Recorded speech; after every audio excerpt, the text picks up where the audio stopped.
For today's video, pagpanaog ko ara si Madam kasi sir siya salaga pungko tapos sagapag si Madam sa akon nga maabot na daw ko ng amon nga kapitbahay kaya ni do namon mang limpyo. Ang ginamin gali ni Madam nga limpyoan namon kaya ang hagdanan tapos ang dalan palakat sa gate. Wala abi iban nga mang limpyo kaya ang driver nila sir nakabakasyon pa. Hindi na abi gusto si Madam magpalimpyo sa ibang lahi kaya hindi daw kuno nami mang limpyo. Ambal ko sa iya nga ako na lang tani ang mang limpyo kay siligan ko lang kaso nga lang nagambal siya nga hindi daw kuno makaya sang silig kailangan daw kuno tubig ang ilimpyo. Kaya kailangan daw kuno dulawag daw kuno kami mang limpyo kay siya lang daw kuno ang magtubig tapos ako daw kuno ang magsilihig. Tung kami nagpuli diri limpyo ning hagdanan kag ang dalan kay gipalimpyohan daw ni nila sa driver nila sir bago nagbakasyon. Kaya subong kami naman ang mang limpyo ni Madam kay naghigko na siya kay wala ko gina siya diri limpyo-limpyohan kay perte ka init. Kay kalae man dong kami nagpuli limpyo tapos nung sila naman nagpuli higko. Pagkatapos ko kay usang huskin dala ko na dayon sa babo kay dito kami maumpisa limpyo ni Madam. Pagkatapos ko pasaka sang huskin tawag ko na si Madam para makumpisa na kami pero bago kami mag-umpisa na gamakuha na siya mailis ko na isang bayo kay para hindi maigkuha ng akon nga uniform. Wala ko nang galing na videohan na habang gapang limpyo kami ni Madam kay syempre upod ko si Madam gapang limpyo budlay na. Kung makita nyo diri sa video grabe gali kay ko ang amon nga hagdanan do lutak. Kaya pala nga mali Madam need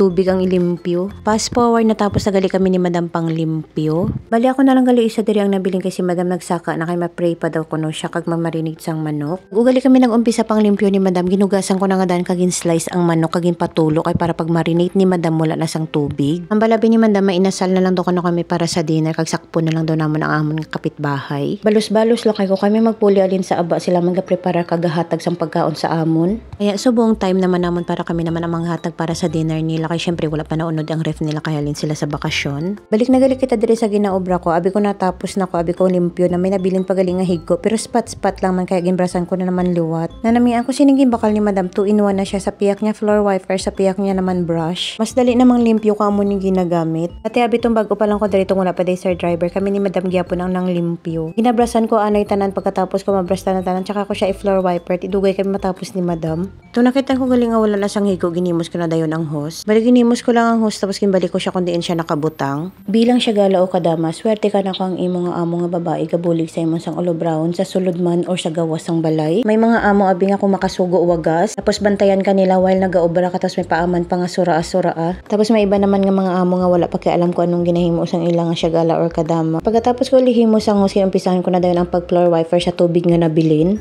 Para mas dali siya magmala. Ikaw hindi ko siya i-floor wiper tapos may tubig pa na dito tapos mag-abot ng amon kapitbahay maglutakon gid na diri. Habang gina-floor wiper ko ang tubig nga nabilin sige nagali panawag si Madam sa akon hindi ko lang siya mabatian. Nakibot na lang ko may isa ka bata ang nagsigiyaw ka nagambal sa akon nga kay ina kapag ginatawag ni Mama hambal niya tama na daw kuno na. Syempre Arabic no paghahambal niya gin-translate ko lang.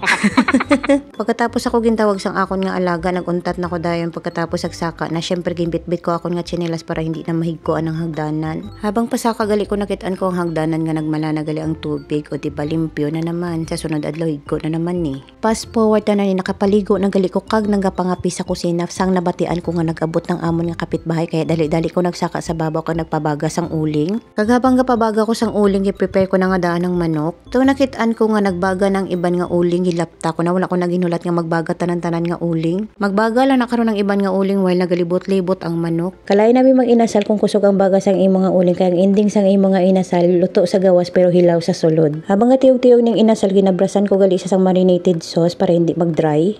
Pagkatapos ko gali siya ginbrasan sa marinated sauce na naugali ko di kami gisugo pagali si Madam sa akon nang balabi ni Madam sa akon mahimo ko daw ko sang patatas kay butang sa oven tapos ensalada ang talong para sa side dish. Tapos ang 45 minutes sa luto ng una namon nga ginsalang ni Madam si Madam na rin ang nagprepare kag naghatag sa amon kapitbahay. Pagkatapos after 45 minutes na naman liwat natapos na luto ang para sa amon nga dinner. I-fast forward na nagali ni kay nagutom na ko charot lang. Amo nagali ning dinner nga ginhatag sa akon ni Madam hummus ensaladang talong patatas tumingin inasal nga onion kubos kag isa ka bilog nga chicken inasal sempre kay Pinoy ta may kanon gid sa gilid. Check ko gali sa inyo kung paano ni siya kaunon mid kubos. Baligin tunga ko lang gali ang kubos pero kung gutom-gutom gid ka mo pwede man tong isa ka buo. Una gali nga himon kay pahiran anay ang kubos sang hummus. Hummus ba or hummus depende ko paano i-pronounce. Pagkatapos butangan sang gamay nga manok. Sunod patatas kag tong inasal nga onion. Promise namit kining inasal nga onion. Kaso bitin lang ning inasal nga onion kay gamay lang ginatag ni Madam sa akon. Tapos kanon mo na dayon. Basta na lang gali diri ang akon nga video. Salamat sa paglantaw.